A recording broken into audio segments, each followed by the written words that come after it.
आपको ये पसंद आ रहा है ये? जी दोनों अच्छे। देख लिया, उनको दोनों अच्छे लग रहे हैं तो दोनों पैक कर लीजिए। साइज आएगा या नहीं आएगा ये उनका मसला है, आपका मसला नहीं। लेकिन इस वक्त मैं बहुत मसले में हूँ। प्लीज आप मुझे मेरी रिंग दे दीजिए क्योंकि ऑफिस से बार बार कॉल्स आ रही है, मुझे जाना है। समझ में आएगा। ईमान चुप हो जा। Thank you. था कोई गिला और थोड़ी हैरानी सी। जो लोग जख्मों पे मरहम लगाते हैं उनकी नीयत पे शक नहीं करना चाहिए।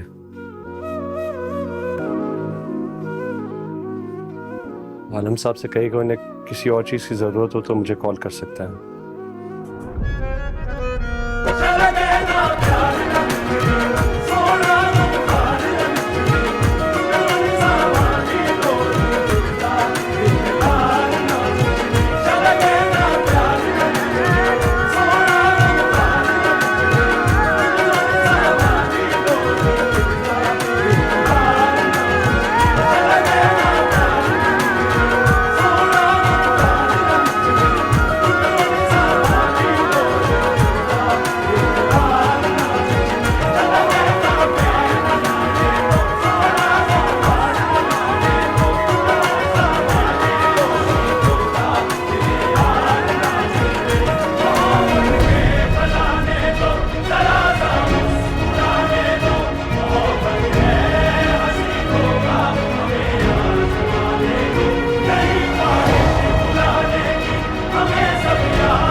इतवार को ईमान के रिश्ते के लिए कुछ लोग आ रहे हैं।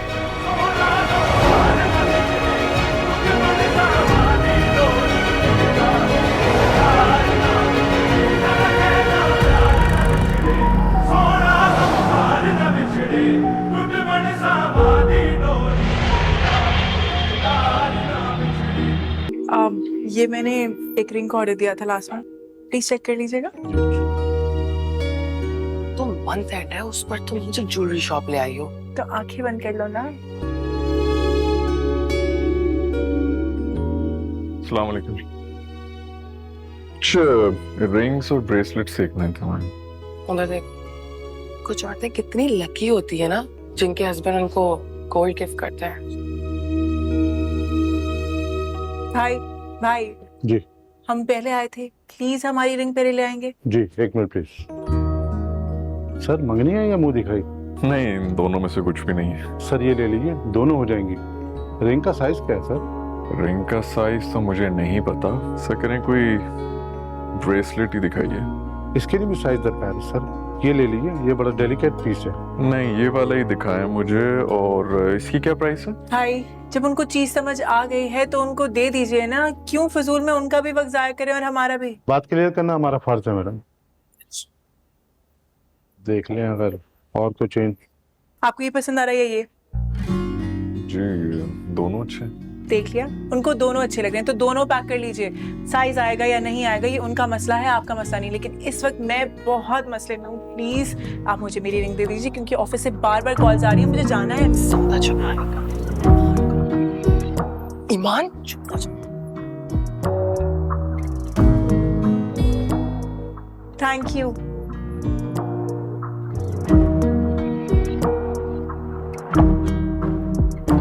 अल्लाह बचाए ऐसी औरतों से।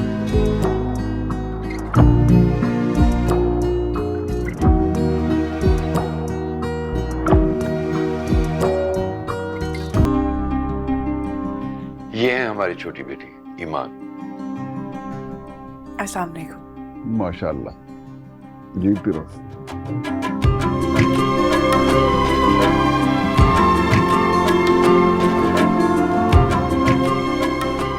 वालेकुम सलाम बेटा, आओ इधर बैठो।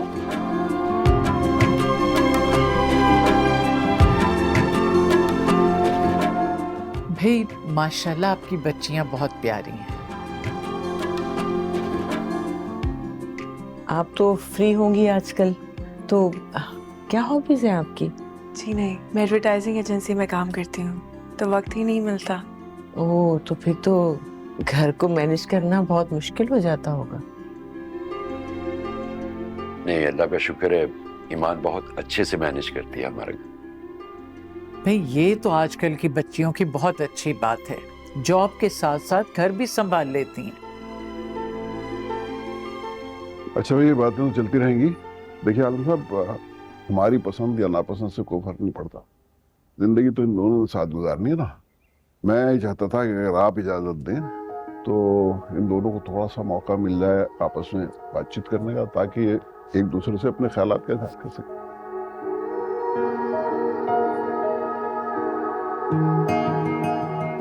जैसे आपको ठीक लगे।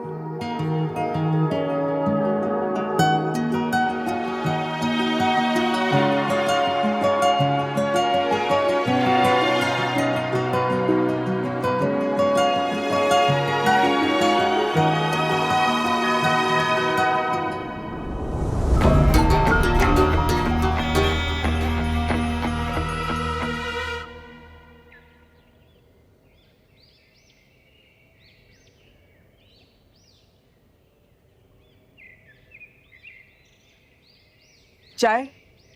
जी please.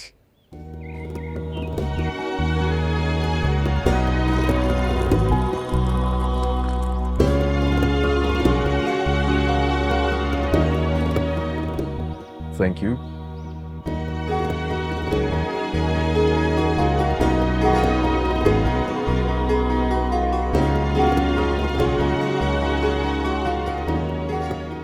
Well, this is awkward. Awkward तो है। आप कुछ पूछेंगी नहीं? पूछना तो है। वो उस दिन शॉप में आप किसी के लिए रिंग और ब्रेसलेट खरीद रहे थे, तो क्या ये शादी आप फैमिली के प्रेशर में आके कर रहे हैं? वेल, आपने तो खुद ही सवाल भी पूछ लिए और फिर जवाब भी दे दिया। तो आंसर योर फर्स्ट क्वेश्चन, मैं आपको बता दूं कि उस दिन रिंग में अपनी अम्मी के लिए और ब्रेसलेट अपनी फुप्पो के लिए ले रहा था। असल में उनके जो गिफ्ट्स मैंने लिए थे वो बैग में इंग्लैंड में ही भूल गया था।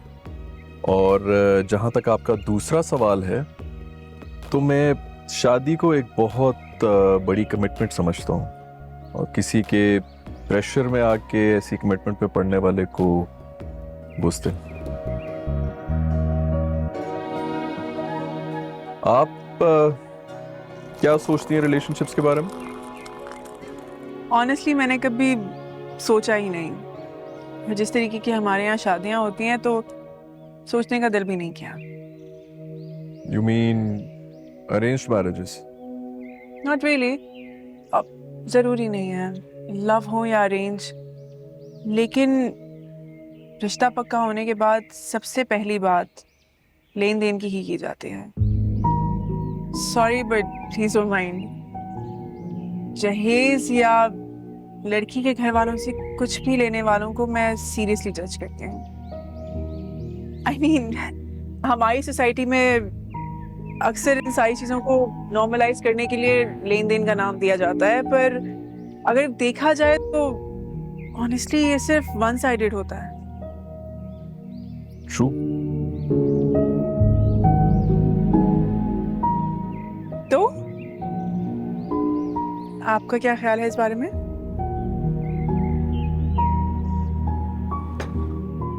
मुझे लगता है कि जो कुछ भी आपने कहा जहेज के बारे में बिल्कुल ठीक है। मुझे नहीं लगता कि जहेज पर किसी भी मर्द का कोई हक होता है, और अपने हक के बगैर मुकाबला करने वाले को मैं मर्द ही नहीं समझता। एक और बात, जी। मैंने अपना ये जॉब करियर और मकाम बहुत मेहनत से हासिल किया है। I just don't want to compromise on it. आपको क्यों लग रहा है कि आपको इस पे कॉम्प्रोमाइज करना पड़ेगा? क्योंकि अमूमन शौहर ये एक्सपेक्ट करते हैं कि बीवी जॉब छोड़ देगी, बल्कि उन्हें इजाज़त भी नहीं देते। मुझे लगता है कि ये आपका हक है, और अपने हक के लिए आपको किसी की इजाज़त की ज़रूरत नहीं है। जहाँ तक बात कॉम्प्रोमाइज़ करने की है, तो रिलेशनशिप्स में कॉम्प्रोमाइज़ तो करना पड़ता है, लेकिन ये वन साइडेड नहीं होना चाहिए। शायद आप ठीक कह रहे हैं, बट ये भी तो मैटर करता है ना कि सामने कौन खड़ा है। आई थिंक इस रिश्ते में औरत और मर्द को एक दूसरे के साथ खड़ा होना चाहिए, मुकाबिल नहीं। हर मुकाबिल खड़े होने वाले शख्स के साथ मुकाबला तो नहीं होता।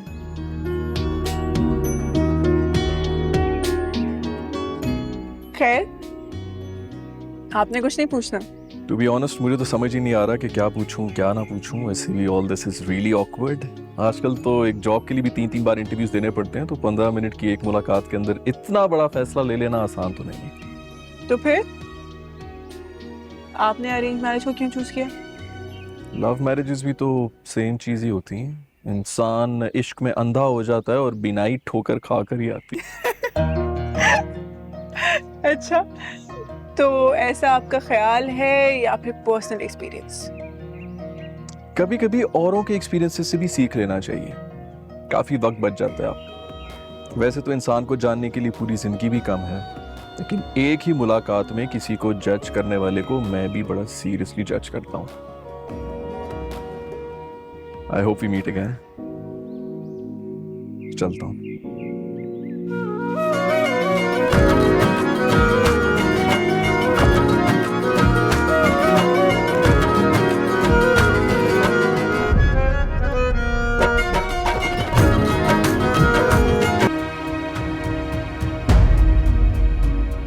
ऐसा क्यों होता है अल्लाह कि आप ना भी चाहते हो फिर भी आपकी ज़ात से दूसरों को तकलीफ पहुंचे?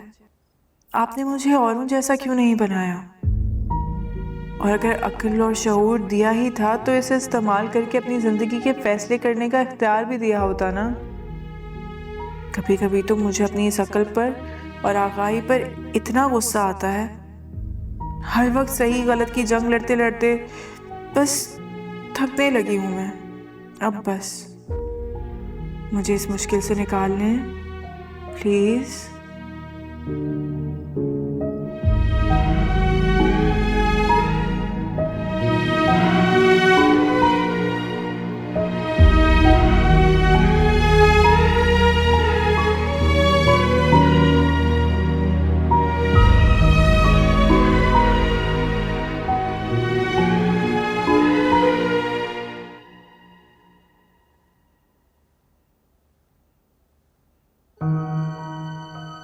एक सेकंड मैं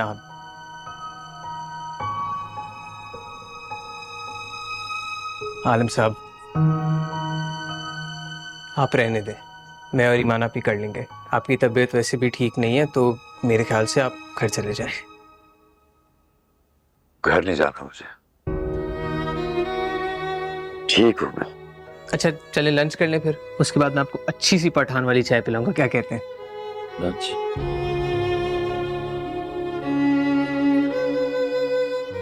लंच लाना भूल गया मैं। ऐसा करो कि अपने लिए बाजार से तुम सलाद के लिए भी ले आना। ये अरे नहीं आलम साहब, ये आप क्या कर रहे हैं? आज का खाना मेरी तरफ से है। नादिर जाओ जल्दी से प्लेटों का बंदोबस्त करो। और आप इतने परेशान क्यों लग रहे हैं? आइए। नहीं बेटा, तुम लोग बिस्मिल्लाह करो, मुझे भूख नहीं है आज। खाना देखेंगे तो भूख भी लग जाएगी। नादिर मैं चाय का ऑर्डर देकर आता हूँ। आइए मेरे साथ, आइए आलम साहब।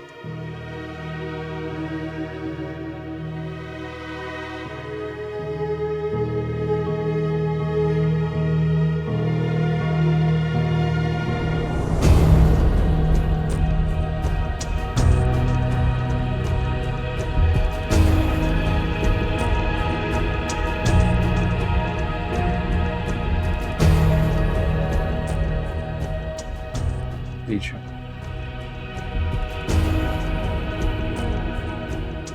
आपने मुझे कल क्यों नहीं बुला लिया? यूं अकेले ही परेशान होते रहे। बात परेशानी की नहीं है साला की। एक बाप का फर्ज होता है जिसमें भूल चूक हो जाती। कभी औलाद मुखालिफ सिमत में अगर खड़ी हो जाए तो फैसला करना मुश्किल हो जाता है कि किसकी ख्वाहिश सही है। ख्वाहिश तो उम्मीद होती है ना आलम साहब, और उम्मीद से बड़ी कोई इबादत नहीं। इबादत में क्या फैसला करना कि क्या सही और क्या गलत। आप सवेरा बाजी और जमील भाई से बात कीजिए, उन्हें समझाइए कि ये बातें तो किस्मत की होती हैं। और फिर सैदी साहब ने तो आपसे पहले ही बात की थी ना। खुदा करे मेरा समझाया उसकी समझ में आ जाए। एक बात बताऊं आपको आलम साहब, जब कोई चीज मेरे दस्तरस में नहीं होती ना, उससे मैं दुआ में मांग लेता हूं। अगर मिल जाती है तो समझ जाता हूं कि कहीं दूर बैठा खुदा मेरी भी सुन रहा है। और अगर